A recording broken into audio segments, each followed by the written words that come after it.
In 43 years on this bench, I have seen just about everything a human being can do to another human being. I have watched men in $5,000 suits cry like children when the gavel comes down. I have watched mothers beg for their sons with nothing left but their voice. But I will tell you this, nothing, and I mean nothing, prepared me for the morning of October 14th, when a man in a faded Army uniform walked into Providence Municipal Court with a Purple Heart in his pocket and 6 months of jail time hanging over his head. Are you ready to hear what really happened that day? Because I promise you, this one will stay with you. If you believe that people who serve this country deserve better than what this man received, you need to see everything that is about to unfold. Stay right here with me. My name is Judge Frank Caprio, and this courtroom has been my home since 1985. My father used to say that a courtroom is the last honest place in the world. He said it's where the rich can't buy the truth and the poor can't hide from it either. I built my life on that belief. Every single morning I walk through those double doors, I carry my father's words with me.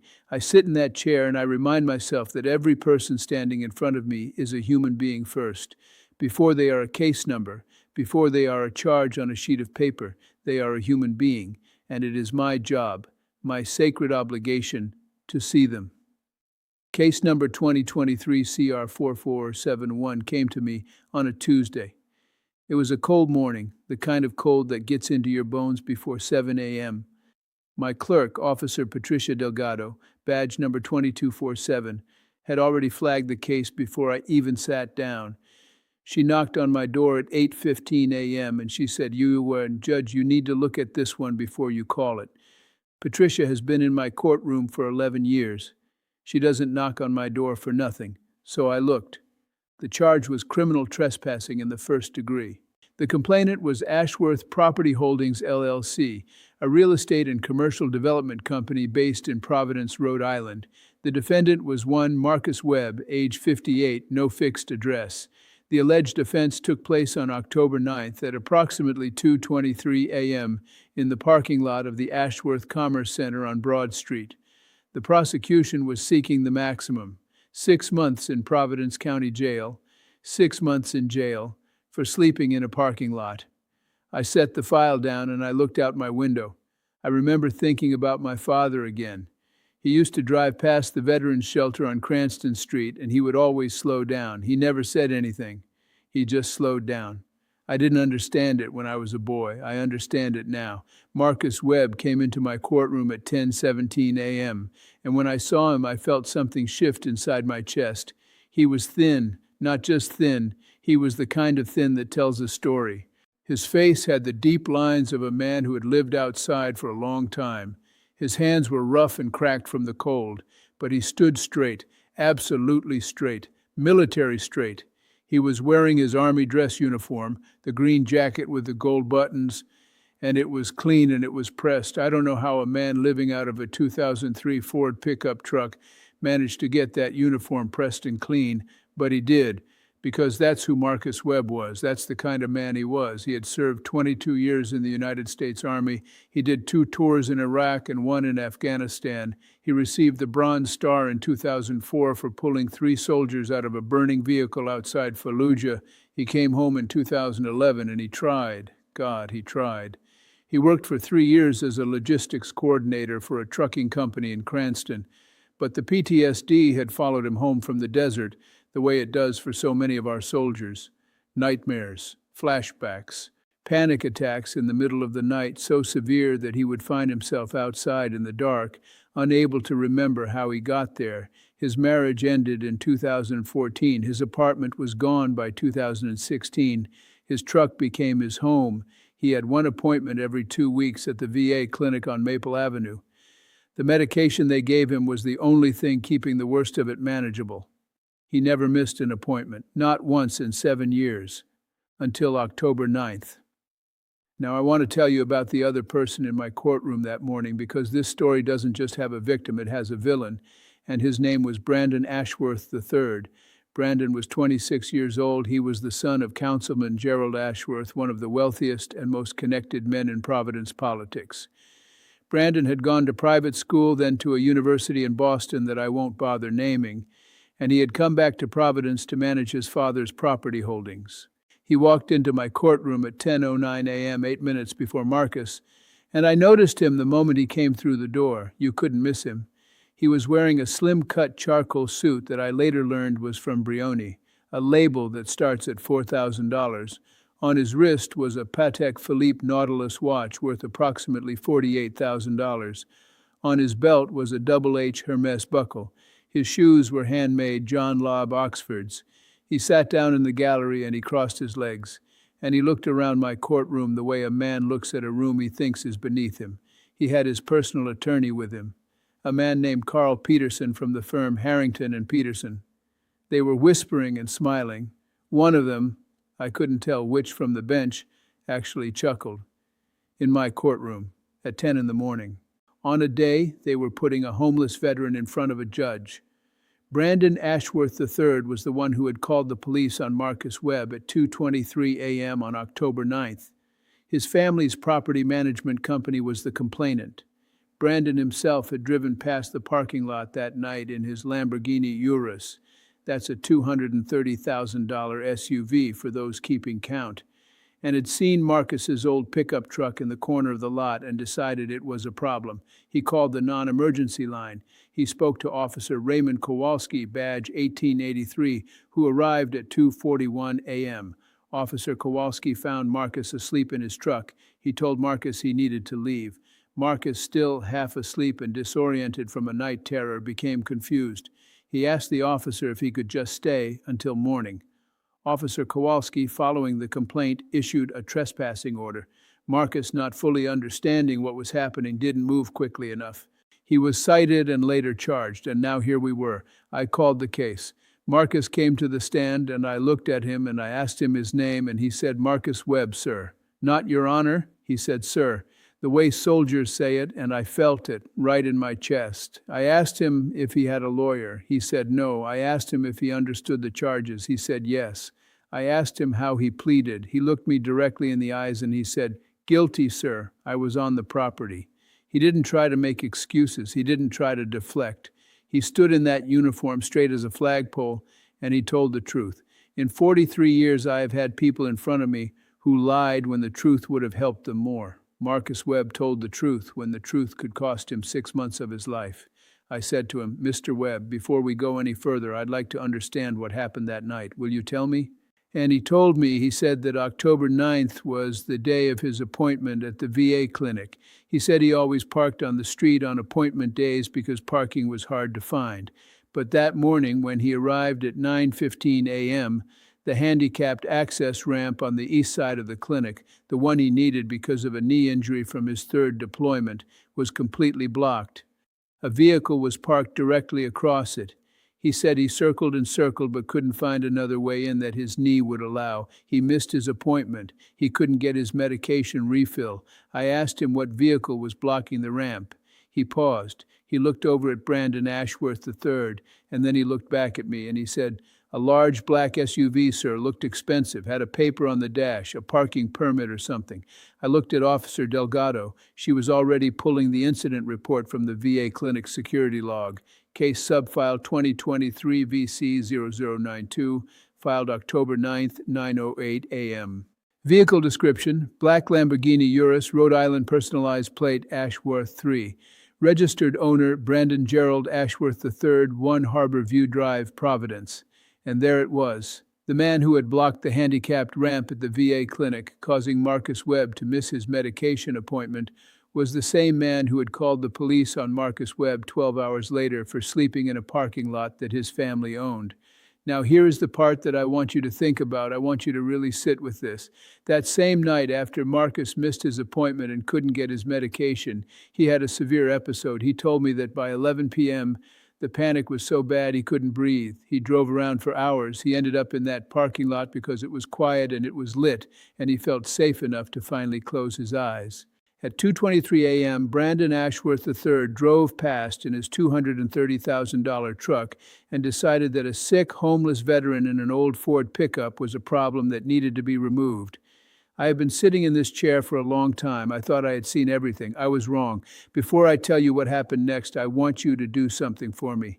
If you are watching this and you feel what I felt in that courtroom, hit that subscribe button right now. Because this channel exists for one reason: to show real justice, real stories, real human beings. And what is about to happen in the next few minutes of this story is something that the internet talked about for weeks. Don't you dare click away. I asked Brandon Ashworth III to approach. He came up with his attorney, and he stood there with his Brioni suit and his Patek Philippe watch, and he looked at me with an expression that I can only describe as mildly inconvenienced. His attorney said, "Your Honor, my client is here today simply as the complaining party. He exercised his legal right as a property owner to—" I held up my hand. I said, "Mr. Ashworth, were you at the VA medical clinic on Maple Avenue on the morning of October 9th? His attorney started to speak. I held up my hand again. I was looking at Brandon. He shifted. He said, "I may have had a meeting near there, yes." I said, "Is the vehicle registered to you, Rhode Island plate Ashworth 3, a black Lamborghini Urus?" He said, "Yes." I said, "Were you aware that your vehicle was blocking the handicapped access ramp at the VA clinic at approximately 9:08 a.m.? His attorney said, "Your Honor, I'm going to object to the relevance of—" I said, "Mr. Peterson, you are a guest in my courtroom, and I will ask you to wait your turn." I kept my eyes on Brandon. He was quiet for a moment. And then, and I want you to picture this, he actually smiled. A thin little smile. The kind of smile that says, "So what?" He said, "Judge, I was there for 20 minutes. It was a quick stop. I didn't see any ramp. 20 minutes. He was there for 20 minutes. Blocking the access ramp that Marcus Webb needed to get to his appointment, to get medication that keeps him from going into crisis. And he didn't see any ramp. I asked him directly, 'Mr. Ashworth, in your view, what is the purpose of a handicapped accessible ramp?' He looked at me, and then he said something that made the entire courtroom go quiet. He said, 'Judge Caprio, with all due respect, I don't really see how this is relevant. My family pays a significant amount in property taxes to this city. I exercised a legal right, and frankly, I don't expect to be lectured about parking etiquette in a—'" He paused and looked around my courtroom. "In a place like this." "A place like this," that's what he said. "In a place like this." The bailiff, Sergeant Tom Ferrara, badge 1044, shifted on his feet. I saw Patricia Delgado's jaw tighten. 3 people in the gallery actually gasped. I sat back. I took a breath. Because in 43 years, people have said a lot of things to me in this chair. But this young man looked at my courtroom, the same courtroom where veterans and nurses and teachers and working people come every day to seek justice, and he called it a place like this. I looked at him for a long moment, and I said calmly, "Mr. Ashworth, I assure you this place will give you its full and undivided attention. Please take your seat." Now what happened next, I almost couldn't believe it myself, and I have to tell you because you need to understand the full picture of who Brandon Ashworth III was. While I was reviewing some additional documentation that Officer Delgado had prepared, one of the prosecutors, a young assistant DA named Rachel Kim, leaned over the bar and quietly handed me her phone. She had found something. "Oh, you think you know where this is going? You don't. What Rachel Kim found on that phone goes so far beyond a parking ticket that it changes everything. Stay right here, because what I'm about to tell you next is the thing that made this case go viral, and I haven't gotten there yet. At some point on the morning of October 9th, between the time Brandon Ashworth blocked the VA clinic ramp and the time he called the police on Marcus Webb, he had posted something on his Instagram account. The account was public. His handle was Brandon Ashworth 3. He had 14,000 followers. And the post was a photo. The photo was taken from inside his Lamborghini. It was a picture of Marcus Webb's old Ford pickup truck, parked on the street near the VA clinic. Old and dented and carrying everything Marcus Webb owned in the world. And the caption Brandon had written, his exact words, was, "Eyesores like this are why Providence can't have nice things. My dad's city deserves better. Clean up. To Providence. Ashworth." He had posted a photograph of a homeless veteran's truck, his home, the only shelter he had, and called it an eyesore, and tagged it with his father's city council name. 14,000 people had liked it, and that wasn't all. Rachel Kim had also found, through the course of a separate investigation by Providence PD Digital Crimes Unit, that Brandon had sent a text message to the property manager of the Ashworth Commerce Center that same night at 11:58 p.m., 2 hours before he spotted Marcus in the lot, that read, and I am reading directly from the record, "Dad wants that lot cleaned up before the development announcement next week. Anyone sleeping in there, call it in. We can't have that image when the cameras come." The development announcement. See, here's the part that nobody knew yet. Councilman Gerald Ashworth, Brandon's father, was preparing to announce a $14 million mixed-use development on that exact site. A luxury apartment and retail complex. He was holding a press conference the following Thursday, and they needed the area to look clean. They needed to remove the evidence that real people, real human beings, were living in that parking lot because they had nowhere else to go. Marcus Webb was not a trespasser. Marcus Webb was evidence of a problem that powerful people wanted to make disappear. And here's the part that gets worse, because there was a third thing. Officer Kowalski, the officer who had cited Marcus, had also been looking into it. When he filed his supplemental report on October 11th, he noted that the same parking lot had been the location of 2 prior forced removals of unhoused individuals in the 3 weeks before October 9th. All 3 incidents had been called in from the same number, Brandon Ashworth's personal cell phone. Officer Kowalski also flagged that none of those individuals had been offered access to shelter services as required by Providence Municipal Code Section 14.7, which mandates that any person removed from a public or private space under trespassing ordinance be offered written information about city shelter resources. That code violation was on the city, but the pattern of deliberate targeting, that was on Brandon Providence PD's Community Affairs Unit, had opened a case file. Reference number CIU 2023-1147. The investigation was looking into whether the systematic removal of unhoused individuals from the Ashworth property constituted a civil rights violation under Rhode Island's Homeless Bill of Rights. That was a state-level inquiry, which meant, depending on what they found, this could go well beyond my courtroom. I put Rachel Kim's phone down on my bench. I looked at Brandon Ashworth III. He had no idea I had any of this. He was sitting there with his Brioni suit and his attorney and that thin little smile, and he had absolutely no idea what was about to happen to him. But first, I had something I needed to do. I turned back to Marcus Webb. I asked him to approach again. He came up, and he stood in front of me, and I looked at him and I said, "Mr. Webb, I want you to take out everything you have in your pockets and place it on my clerk's desk." He looked at me for a moment. Then he reached into the right pocket of his army jacket. He pulled out a folded piece of paper. It was a VA appointment reminder card. He placed it down. He reached into his left breast pocket. He pulled out a small object wrapped in a faded cloth. He set it carefully on the desk, and he unfolded the cloth. It was a Purple Heart. The courtroom went completely still. I mean, completely still. I've been in that room for over 4 decades. I have never heard it that quiet. The Purple Heart lay on that desk like something holy. And it was. It was given to Marcus Webb on March 3, 2005, at Landstuhl Regional Medical Center in Germany, while he was recovering from shrapnel wounds to his left shoulder and back, received in Al Anbar Province, Iraq. He had been hit while dragging a wounded comrade to cover. He almost died. He received the Purple Heart, the Bronze Star, and the Army Commendation Medal. And then he came home. And in 2023, he was standing in my courtroom facing 6 months in jail. I picked up that medal, I held it in my hand, and I will tell you honestly, my eyes were not dry. I am not ashamed of that. A man gives everything he has to this country, and this country puts him in front of a judge for sleeping in a parking lot. If you're still watching this right now, then you are part of something important. You are choosing to witness real stories about real people. Drop a comment below and tell me, what do you think a man like Marcus Webb deserves? Not from the courts, from us, from all of us. Let me know that you're here. Now I want to tell you what I did. I called a 15-minute recess. I asked Officer Delgado to make 2 phone calls.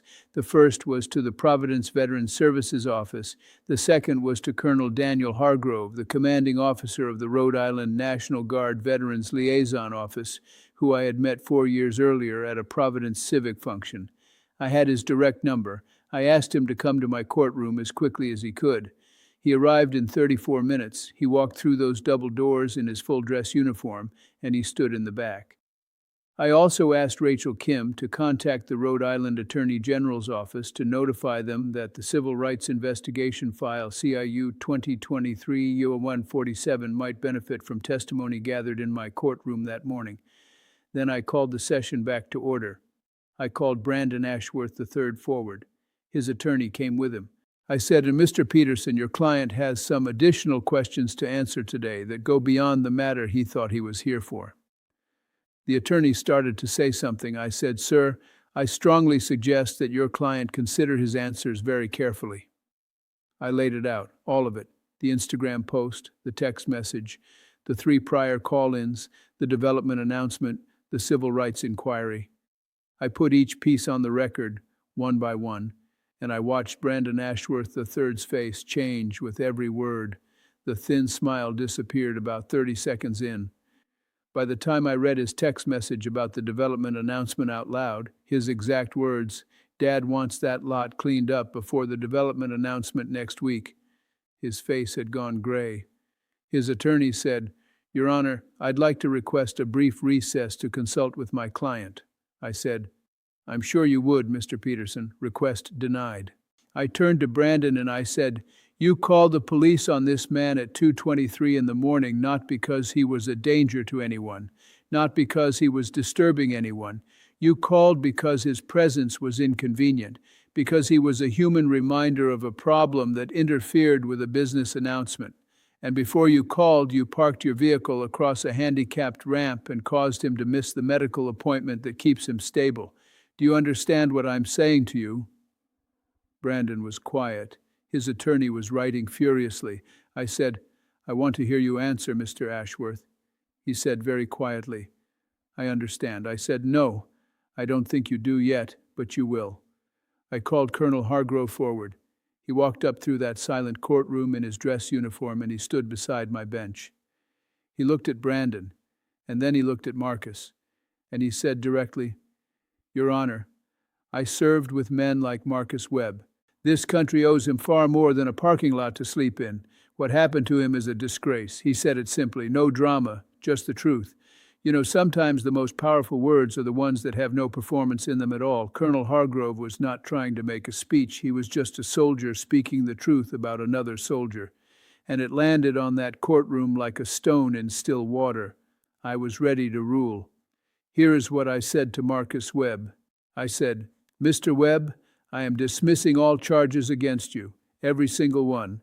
You committed no crime in my eyes, and I am sorry that this city failed to protect you the way you once protected it." I paused. I said, "And I want you to know that as of this morning, the Providence Veterans Services Office has a housing placement available, a 1-bedroom unit in the Maple Street Veterans Housing Program. They are prepared to begin your intake today, if you are willing." Marcus looked at me, those tired, lined eyes. He said, "Yes, sir, I am." And he pressed his lips together and looked at the ceiling for a moment. That's a thing that strong men do when they don't want to cry in public. He looked at the ceiling. "Now for Brandon Ashworth III, I said, "Mr. Ashworth, you are not being charged with a crime today, but you are going to understand that actions have consequences in this courtroom. Because of what you did on October 9th and the pattern of behavior this record reflects, I am going to use every tool available to me." I ordered him to pay a civil fine of $12,000, the maximum allowable under Providence Municipal Code, for willful interference with accessible infrastructure for the VA clinic ramp violation. I then issued a formal referral to the Rhode Island Attorney General's office recommending review of the civil rights file. I could not sentence him criminally that day, but I could make sure the record was so complete, so thorough, that the people who could take it further would have everything they needed. And then I said the part that I will stand behind for the rest of my life. I said, "Furthermore, Mr. Ashworth, I am strongly recommending to the parties involved in the civil inquiry that any resolution include mandatory community service. And I am recommending specifically, in writing, that community service be performed at the Providence Veterans Homeless Outreach Program on Westminster Street every Saturday for 1 year. You will sign in at 7 a.m. You will assist in serving breakfast and helping veterans access resources. You will do this not because a law compels you to. You will do this because it is right. And when you look into the faces of the men and women who gave this country everything they had, I want you to remember a Tuesday morning in October when a man in a faded army uniform stood straighter than you ever have in your life. The courtroom exhaled, all of it at once, like a single breath that had been held for 2 hours. Brandon Ashworth III stood very still. He did not have the thin smile anymore. He looked for the first time that morning like a 26-year-old boy who had just understood something he could not unfeel. His attorney touched his arm. Brandon didn't move. He was looking at Marcus. Marcus was looking straight ahead. Straight, military straight. Colonel Hargrove, from his spot near the bench, said, "Thank you, Your Honor." I said, "Thank you, Colonel. Thank you for coming." Marcus Webb stayed in that room while most of the others filed out. He stood by the window while Officer Delgado spoke to him about the housing intake process. I watched him from the doorway to my chambers. He was holding that Purple Heart in his hand, just holding it, not looking at it, just holding it. To every person who watched this story until the very end, thank you, genuinely. Thank you for caring about what happens to people like Marcus. Thank you for sitting with this story the way it deserved to be sat with. If this moved you, if this made you feel something real, then please share it with someone who needs to hear it. And subscribe to this channel because the very next story I'm going to tell you involves a nurse, a school parking lot, and a city official who thought his title made him untouchable. Trust me, you are going to want to be here for that one. Until then, remember what my father always said. Every person standing in front of you is a human being first. See them. That is how justice starts.